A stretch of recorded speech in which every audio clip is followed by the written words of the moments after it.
હરિહર. હા, હવે બધા હવે આપણે આજે અંકિત એમાં વોઇસ નથી આવતો. 22મું ભજન શું કીધું? એ તો અશ્વિનભાઈ નું માઇક ચાલુ થઈ ગયું હતું. એને કંઈક કીધું? ના ના, માઇક ચાલુ થઈ ગયું હતું. હું બધાને બંધ કરું છું, પાછા ચાલુ કરી દઉં છું બધા.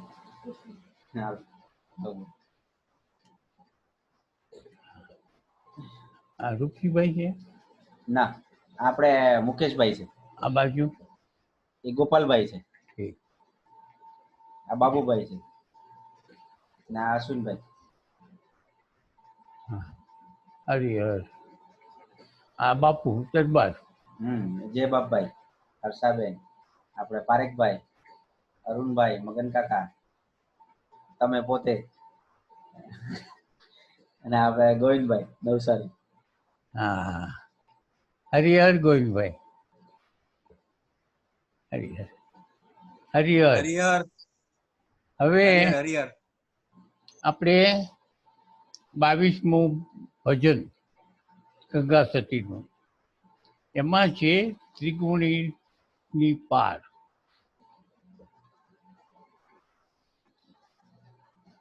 ત્રિગુણીની પાર શીર્ષક છે.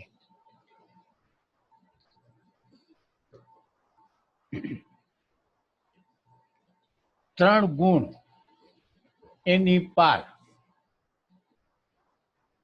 ત્રિગુણી એટલે ત્રણ ગુણ વાળું જે છે તે, અને એની પાર. હવે ત્રણ ગુણ વાળું શું છે એ આપણે વિચાર કરવો પડે. ત્રણ ગુણ વાળું પ્રકૃતિ છે. એટલે પ્રકૃતિ એટલે આખું વિશ્વ. પરમાત્મા સિવાયની તમામ વસ્તુ ત્રણ ગુણ વાળી છે. એ ત્રણ ગુણ ક્યાં? કે તમો ગુણ, રજોગુણ, સત્વગુણ. ત્રણ ગુણ એ પ્રકૃતિમાંથી મળેલા છે આપણામાં. આપણામાં જે છે ને ત્રણ ગુણ વાળા, એમાં તમો ગુણ, રજોગુણ વાળો આપણો અહંકાર છે, એ પણ પ્રકૃતિમાંથી મળેલા છે. અહંકાર સૂક્ષ્મ છે, પણ પ્રકૃતિ પણ સૂક્ષ્મ હોય છે. આપણે જે જોઈએ છીએ કે આ ટેબલ છે, આ દિવાલ છે, ઝાડવા છે, વનસ્પતિ છે, તળાવ છે, મહાસાગર છે, આટલું બધું પૃથ્વી ઉપર છે, પણ એના સિવાયનું સૂક્ષ્મ પણ છે. પ્રકૃતિ સૂક્ષ્મ પણ છે. જુઓ, દાખલા તરીકે કે આપણે બરફ, તો બરફ સ્થૂળ છે, પણ બરફને પ્રવાહી થાય અને પ્રવાહીમાંથી ઉકાળો પાણીને એટલે બાષ્પીભવન થાય. બાષ્પીભવનમાંથી સીધું પછી તમે પાણીને જોઈ શકતા નથી. અત્યારે પાણીને મેળવવું હોય તો આપણે મેળવી શકીએ. એકદમ ઠંડો પ્યાલો મૂકો તો બહારના ભાગમાં પાણી ભરાઈ જશે. એટલે પ્રકૃતિ સૂક્ષ્મ છે અને પ્રકૃતિ સ્થૂળ પણ છે. સ્થૂળ કરતા પ્રકૃતિ સૂક્ષ્મ જે છે એની તાકાત અનેક ગણી છે. હવે સ્થૂળ પ્રકૃતિમાં, સૂક્ષ્મ પ્રકૃતિમાં આપણે તમોગુણ, રજોગુણ અને સત્વગુણ જે છે એ જે અંતકરણ છે, મન બુદ્ધિ ચિત્ત વાળું, એ સૂક્ષ્મ પ્રકૃતિનું છે. સૂક્ષ્મ પ્રકૃતિ એટલી બધી છે કે એ શરીર છૂટે તો આપણે જોઈ શકતા નથી. તમોગુણ, રજોગુણ વાળું જે પ્રકૃતિ છે, અને એ આપણા મન બુદ્ધિ ચિત્તના અહંકાર છે, અને એને આપણે, એ સમૂહને આપણે જીવ કહીએ છીએ. અને એ સમૂહ જીવ જ્યારે કોઈ પણ મનુષ્યના માંથી બહાર નીકળે તો કોઈએ જોઈ શક્યા નથી અત્યાર સુધીમાં. પણ જ્યારે પ્રકૃતિ ન હોય ત્યારે આપણે જોઈશું, પણ ત્યારે આપણે કહેવા નહીં આવી કોઈને કે આવી પ્રકૃતિ હોય. હવે આપણે શરૂ કરીએ છીએ પ્રકૃતિને વિશે. યોગી થવું હોય તો સંકલ્પને ત્યાગો અને આજનો તમે અભ્યાસ. હવે જો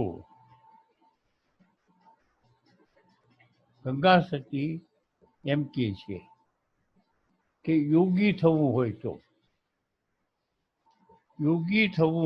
તો સંકલ્પને ત્યાગો આજનો તમે અભ્યાસ. સંકલ્પને ત્યાગવાની વાત કરી યોગીને માટે. યોગ ઘણા છે. યોગ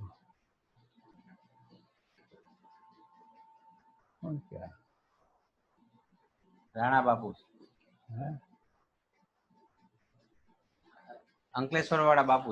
ઓહો, બાપુ બેહો ને. હા,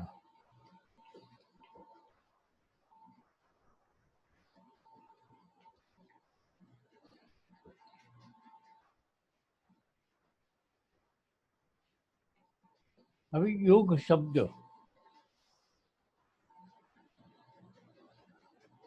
શબ્દ બે તત્વોનું ભેગું થવું,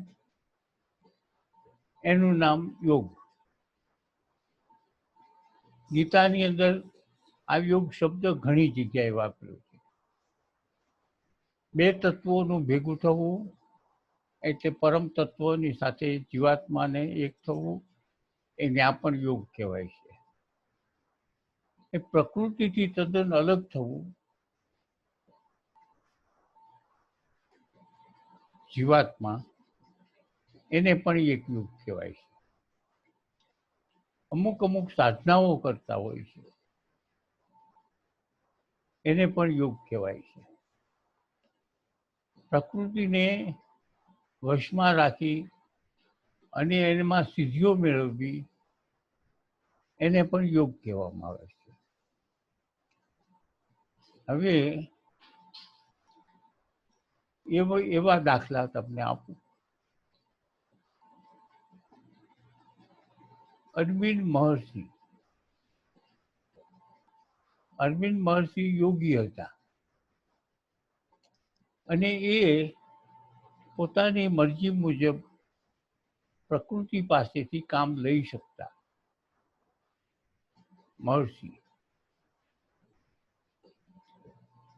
મહર્ષિ અરવિંદ, રમણ નહીં.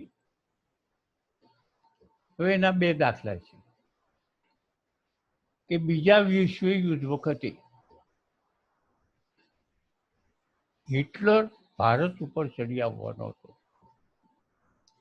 અને તૈયારી કરતો હતો. ત્યારે અરવિંદ પોંડિચેરીમાં હતા, હિટલર જર્મનમાં હતો. પણ ત્યારે એને એવી ઈચ્છા થઈ કે હિટલર ભારત ઉપર આવવો ન જોઈએ, ભારત ઉપર ચડાઈ કરવી ન જોઈએ. એટલે એમણે ત્યાંથી યોગ દ્વારા હિટલરનું મગજ ફેરવ્યું અને ભારત ઉપર નથી આવ્યો, એક સાબિત થયું. આ યોગ, કારણ કે પ્રકૃતિ દ્વારા આપણે કરી શકીએ છીએ, પણ એ બધી યોગની ક્રિયાઓ બધી કરવી જોઈએ. એટલે આ ગંગા સતીએ પણ કીધું છે અભ્યાસ. સંકલ્પને ત્યાગો આજનો અભ્યાસ. સંકલ્પને ત્યાગો એટલે સંકલ્પને ત્યાગો એવું શા માટે કીધું કે આપણે સંસારના સંકલ્પમાં વિકલ્પોથી આપણે ઘેરાયેલા છીએ. તમે ભલે અહીં બેઠા, ભલે હું બોલું છું, તમે સાંભળો છો, ધ્યાન દઈને સાંભળો છો, પણ છતાંય અંદર વિચારો ચાલુ નથી એવું નથી. આવતીકાલે મારે શું કરવાનું છે, અત્યારે હમણાં સ્વામીજીનો આ સમય પૂરો થાય પછી મારે આમ કહેવાનું છે, આમ કહેવાનું છે, આ રીતે કહેવાનું, ફલાણા ભાઈને મળવાનું છે, આ રીતે તો થતું જ હોય, આ રીતે થતું જ હોય. એટલે તો એ જે સંકલ્પો વિકલ્પો છે ને એ તમારા મૂળ સ્વરૂપનું આવરણ છે. એટલે ગંગા સતીએ કીધું કે સંકલ્પો ત્યાગો. જો તમારે યોગી થવું હોય તો સંકલ્પ વિકલ્પોને ત્યાગવા જોઈએ. તો એને ત્યાગવા માટે શું કરવું? યોગની ક્રિયાઓ છે. એ યોગની ક્રિયાઓથી આપણે પ્રકૃતિમાંથી આપણે જે કામ લેવું હોય તે લઈ શકતા, આજે પણ લઈ શકીએ. અરવિંદ મહર્ષિના આશ્રમમાં શિષ્યો, અરવિંદ મહર્ષિના આશ્રમમાં શિષ્યો જમીનથી 4-4 ફૂટ અધ્ધર સાધનાઓ કરતા હતા. એવા ફોટાઓ હોત છે. મારી પાસે પુસ્તક છે, એમાં ફોટાઓ છે. 4-4 ફૂટ એટલે યોગી. હવે યોગીની વધારે વાત કરીએ તો હનુમાનજી યોગી હતા. કે હનુમાનજી યોગી હતા. તેની પાસે સિદ્ધિઓ કઈ હતી? સિદ્ધિઓ મેળવવા માટે યોગી થવાય. હનુમાનજી તદ્દન નાના થઈ શકતા હતા, અંગૂઠા જેવડા. હનુમાનજી મોટા પહાડ જેવડા થઈ શકતા હતા. હનુમાનજી આકાશમાં ઉડી શકતા હતા. હનુમાનજી ફૂલ જેવા થઈ શકતા હતા અને હનુમાનજી પહાડ જેવા વજનદાર પણ થઈ શકતા હતા. અને એ બધું રામાયણમાં એમના પ્રયોગો થયેલા છે. તો એ યોગી, અને યોગ દ્વારા એમને જે મળેલી સિદ્ધિ. અરવિંદ હતા તો અરવિંદ મનની વાત જાણી શકતા હતા. ખાલી એમની દ્રષ્ટિથી સામા માણસના વિચારો ફેરવી શકતા હતા, આંખોથી, માત્ર આંખથી. એટલે 2 રસ્તા છે, એક યોગના અને જ્ઞાનના.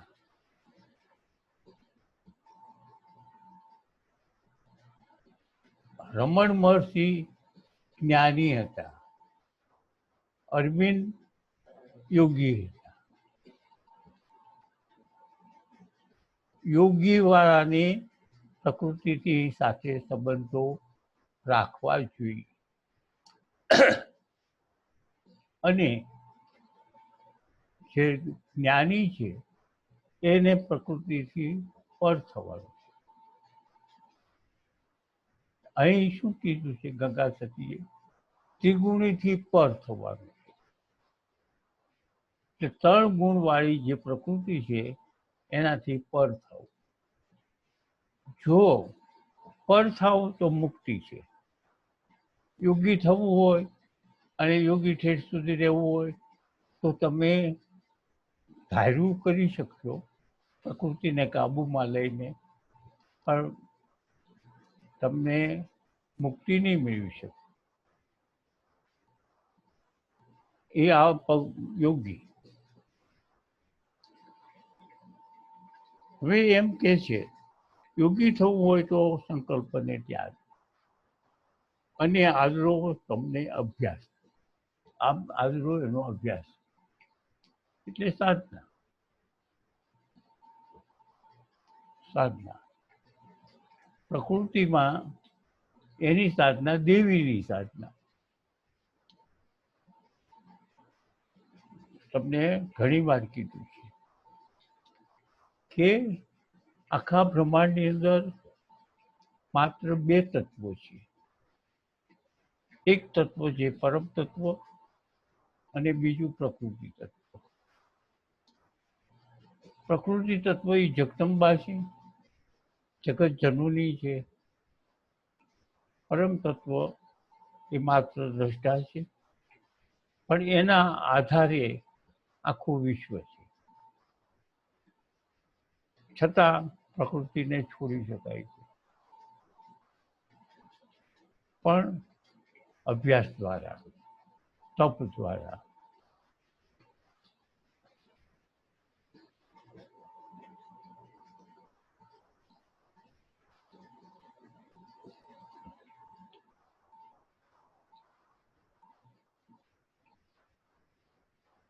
ત્રિગુણાત્મિક પાર એટલે 3 ગુણ જેનામાં નથી તેવો. 3 ગુણ જેનામાં નથી તેવો. તમોગુણ નથી, રજોગુણ નથી, સત્વગુણ નથી તેવો. છેલ્લે છેલ્લે જ્ઞાની હોય કે યોગી હોય, છેલ્લે છેલ્લે એને એક ગુણ રજો તત્વગુણ તો હોય જ, જીવતો હોય ત્યારે. પણ 3 ગુણ ન હોય એવા યોગી ભાગ્યે જ કરોડોમાંથી કોઈક એકાદો હોય.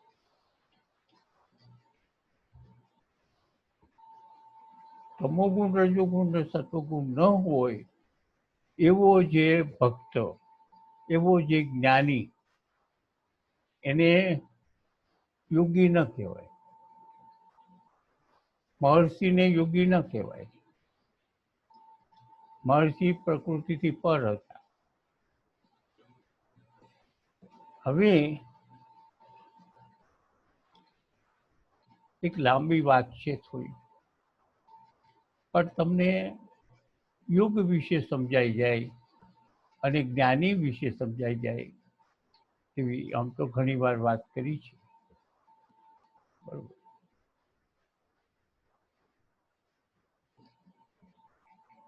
અમદાવાદની પાસે કોબા કરીને ગામ છે, ને ત્યાંની બાજુમાં એક આશ્રમ છે. આજે પણ આશ્રમ ચાલુ છે એની પરંપરામાં. આજે ત્યારે એ આશ્રમની 3જી પેઢી ચાલે છે. મૂળ એ આશ્રમના સ્થાપક હતા આપણે, એનું નામ હવે આવશે ત્યારે. હવે એ સ્થાપક હતા નિત્યાનંદ કે માધવ તીર્થ. એ આશ્રમના સ્થાપક હતા માધવ તીર્થ, અને સમકાલીન હતા. રમણ મહર્ષિ, અરવિંદ મહર્ષિ અને માધવ તીર્થ ત્રણેય સમકાલીન હતા. એક સરખા, ત્રણેય એક સરખા. હા, એક સમકાલીન એટલે એક કાળમાં. એક કાળમાં. ભલે પોતપોતાની જગ્યાએ હતા. એટલે આવડા કોબામાં હતા, અરવિંદ એના આશ્રમમાં હતા અને રમણ પણ એના આશ્રમમાં હતા. બધા જુદી જુદી જગ્યાએ હતા, પણ સમકાલીન એટલે એક જ કાળ વાસણી થયેલા. હવે માધવ તીર્થ હતા ને, એ ઠેઠ પોંડિચેરી જતા અને પછી રમણ આશ્રમમાં તામિલનાડુ જતા. વર્ષમાં 1-2 વખત જાય. બધા તપમાં પણ આગળ. માધવ તીર્થ હતા એ પણ બ્રહ્મનિષ્ઠ જ હતા, જ્ઞાની હતા. પછી જ્ઞાનીઓ ભેગા થાય. હવે એક વખત એવું બન્યું કે અરવિંદના આશ્રમમાં માધવ તીર્થ ગયા.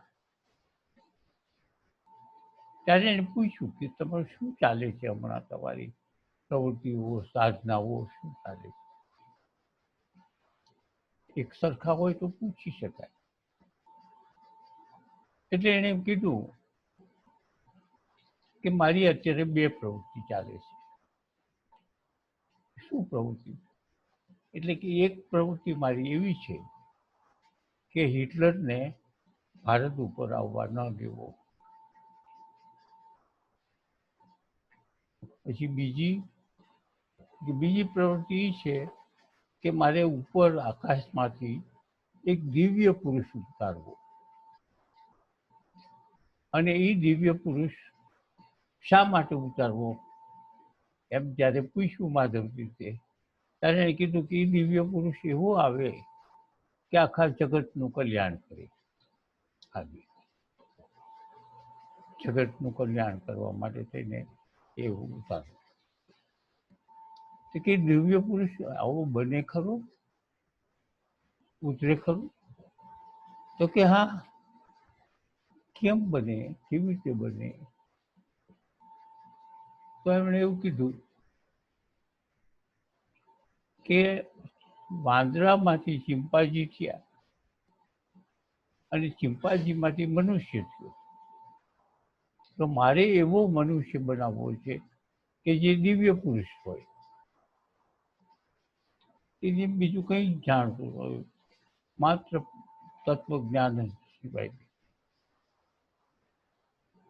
કેવું બનશે? બનશે. પછી રમણ આશ્રમમાં ગયા માધવજી. અવારનવાર જતા હતા બે જગ્યાએ, એટલે એકબીજા જાણીતા હતા. એમણે કીધું આ બહુ સરસ વાત છે, સમજવાની વાત, કે હું અરવિંદ આશ્રમમાં ગયો હતો, એની આવી પ્રવૃત્તિ ચાલે છે. મહર્ષિએ પૂછ્યું એવી એટલે કેવી? એટલે કે એ અત્યારે હિટલરની, અત્યારે બીજું વિશ્વ ચાલે છે, એટલે હિટલરની મગજ ફેરવવા માટે. એટલે મહર્ષિએ કીધું, બહુ સરસ કીધું, કે એની બુદ્ધિમાં હજી જર્મન, ભારત વગેરે છે. આ બે પોઈન્ટ બહુ મુખ્ય આપણે જે અત્યારે ગંગા સતી કીધું ને ત્રિગુણી, એની સાથે આ બે. હવે જુઓ કે મહર્ષિ અરવિંદ ની આખી વાત જુદી. એ પ્રકૃતિ દ્વારા હિટલરનું મગજ ફેર્યું, અને હકીકતે ફર્યું હતું, નહોતું ફર્યું નહીં, ફર્યું હતું. અને આ દિવ્ય પુરુષમાં ફેલ ગયા. ત્યારે એમના શરીર છૂટતી વખતે એ બોલી ગયા કે હું મારા પ્રયોગોમાં ફેલ ગયો છું. એ બધા પુસ્તકો એના ચાહકો પણ કહે છે કે અરવિંદ ગુરુ, અને બહુ ચોખ્ખા માણસો હોય ને એ પોતે પોતાનું જે હોય એ ચોખ્ખું કહી દે. આગળ વધેલા માણસો હોય એ પોતે ભેદભાવ ન રાખે, એટલે એ ફેર ગયા હતા. પ્રકૃતિની સાથે એમને પોતાના મરજી મુજબ પ્રકૃતિને કરાવવું કામ. દાખલા તરીકે એક આંબો છે, તો આંબાની અંદર એવા સંકલ્પો કરો કે એમાં કેળા આવે, તો કેળા આવે. મારા દાદા ગુરુ એમ કહેતા હતા, એ યોગી અને જ્ઞાની બે હતા મારા દાદા. તો એને એમ કહેતા હતા કે આ ખુરશી હું કહું તો સોનાની થઈ જાય. કરતા નહોતા, એને કોઈ પ્રયોગ, એક જ પ્રયોગ કરતા હતા કે નર્મદાના પાણી ઉપર પણોઠી વાળીને બેસતા લાંબા સમય સુધી. એ પ્રકૃતિ ઉપર કાબુ. હળવું થઈ જવું, નાનું થઈ જવું, મોટું થઈ જવું, શરીરને તદ્દન હળવું કરી નાખવું, તો એ જમીનથી અધર રહી શકીએ, પાણીમાં બેસી શકીએ પણોઠી વાળીને. આ બધા પ્રકૃતિ ઉપરના કાબુ થઈ શકે છે. હવે એણે એવું કીધું કે હજી અરવિંદને જર્મન અને ભારત વચ્ચે ભેદ છે.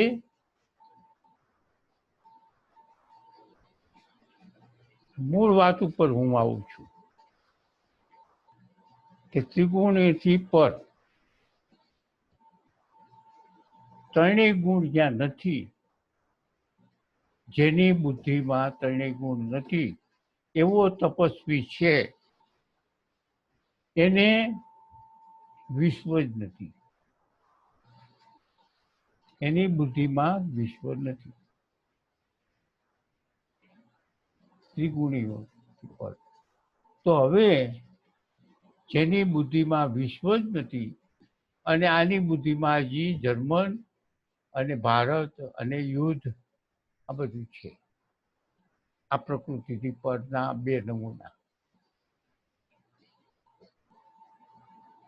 બે સાચા, બંનેની જગ્યાએ સાચા. તો ત્રિગુણીથી પર. હવે તમને અરવિંદના તો દાખલા દીધા, પણ ત્રિગુણીના દાખલા નથી દીધા. ત્રિગુણી એટલે તમોગુણ, રજોગુણ, સત્વગુણ. એનાથી પર, પ્રકૃતિથી પર થવું,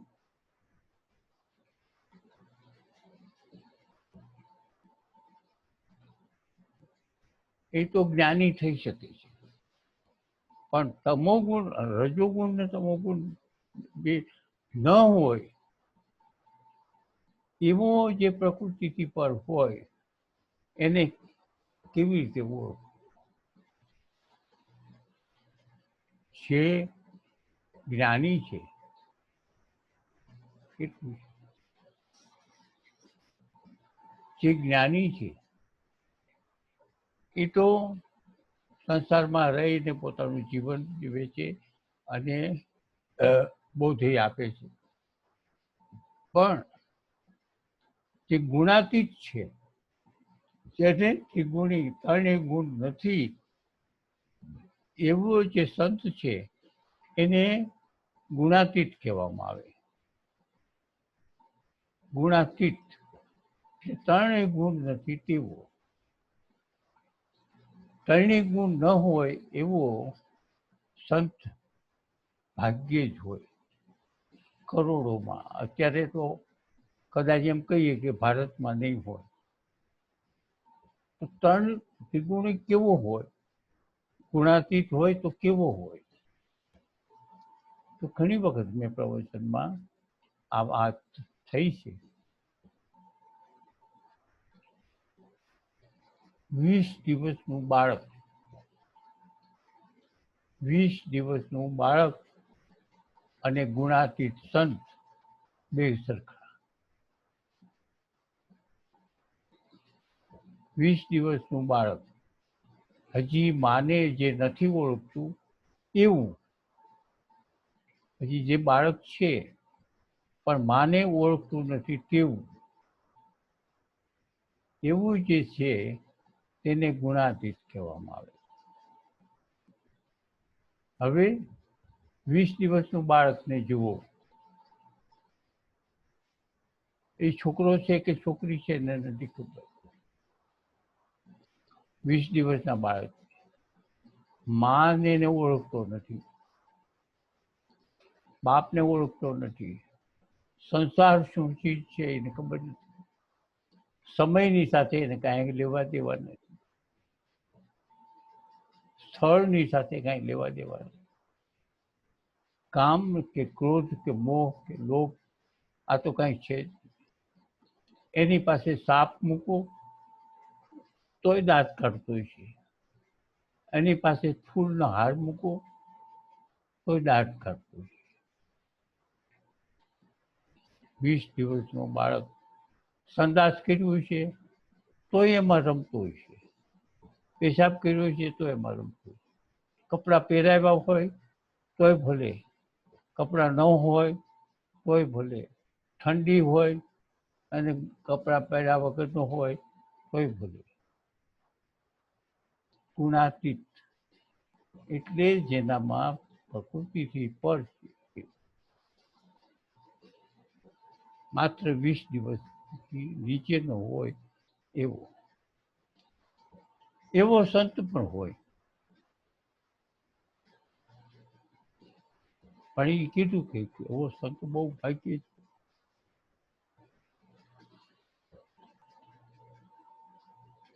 એક સંતનો દાખલો,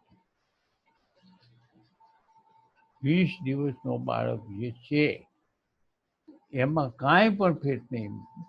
જે મોટો સંત હોય ભલે નહીં 80 વર્ષનો હોય, પણ એનામાં આ ગુણ હોય તો જ કહેવાય કે ગુણાતીત છે. આ ન હોય તો ન કહેવાય. એક દ્રષ્ટાંત તરીકે એક વાત છે જે તમને સમજાઈ જાય. એક ઘણા વર્ષ પહેલાની વાત, રાજા મહારાજાઓના વખતની વાત, કે સાધુઓ ભિક્ષા માંગવા આવ્યા એક ગામમાં, અને જંગલમાં એના ગુરુને રાખેલા થોડેક દૂર, ગામથી દૂર. સાધુઓ ભિક્ષા માંગે એટલે હારોહાર કહે કે અમારા ગુરુદેવ ગુણાતીત છે, અમારા ગુરુદેવ ગુણાતીત છે. હવે જ્યારે ગુણાતીત કહે ત્યારે લોકો દર્શન કરવા પડી થાય, કારણ કે ગુણાતીત એટલે સાક્ષાત બ્રહ્મ સ્વરૂપ. એટલે દર્શન કરવા જવા માંડ્યા લોકો. એમ કરતા કરતા રાજા સુધી ખબર પડી કે અહીં આપણા જંગલમાં એક ગુણાતીત સંત આવ્યા છે. તો રાણીને ખબર પડી, એટલે રાણી જરા ધાર્મિક વૃત્તિના હતા, ખૂબ સારા. રાણીએ રાજાને કીધું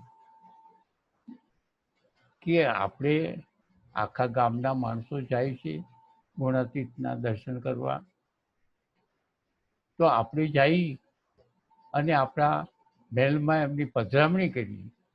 આવા ગુણાતીત તો ક્યાંથી મળે? તો રાજાએ પણ હા પાડી. એટલે એમણે વ્યવસ્થા કરીને પાલખીના અંતે બધું ગયા જંગલમાં. તો સૂતા હતા, અને સૂતા એટલે ઊંઘતા નહોતા, પણ જેમ 20 દિવસનું બાળક રમતું હોય એમ રમતા હતા. એના શિષ્યોને પૂછ્યું, પગે લાગ્યા, એની પૂજા કરી, બધું કર્યું. શિષ્યોને પૂછ્યું કે અમારે અમારા રાજમહેલમાં લઈ જવા છે અને એમની પૂજા કરવી છે,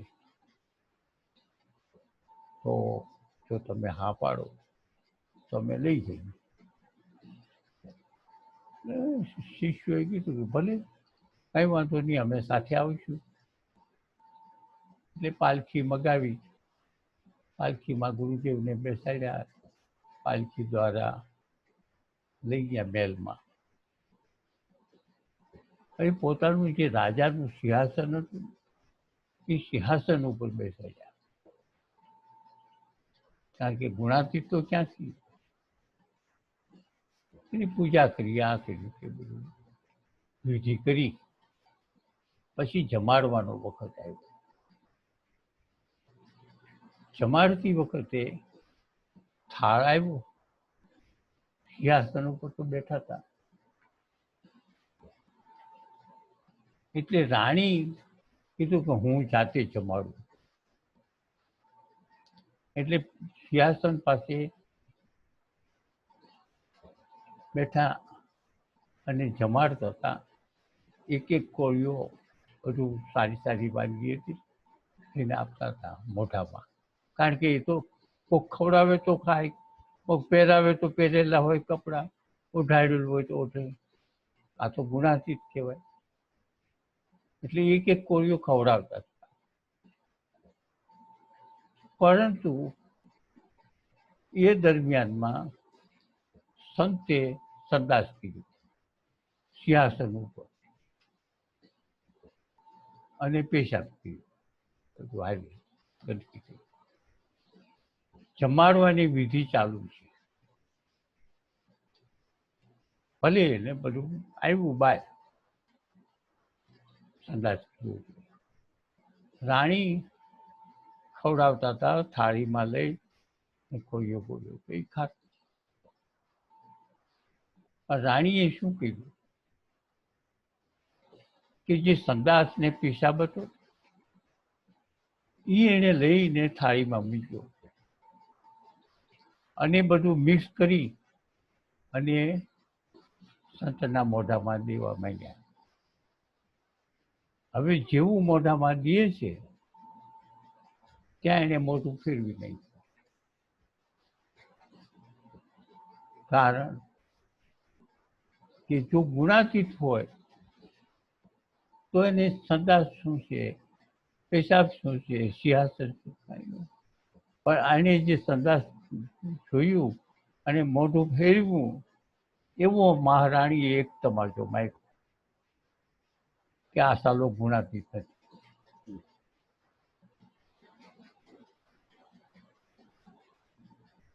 એટલે આ વાત છે મૂળ. ગુણાતીત થવા માટે થઈને અહીં જે અભ્યાસની વાત કરી છે ગંગાસતીએ, હરિ ભાળવા હોય તો હિંમત રાખો અને જેનો પરિપૂર્ણ વાસ. હરિ એટલે આ જ છે હરિ. તમે જે આ બીજું સ્ટેપ છે. જીવન મુક્ત થાય પહેલા ચિત્ત શુદ્ધિ થાય,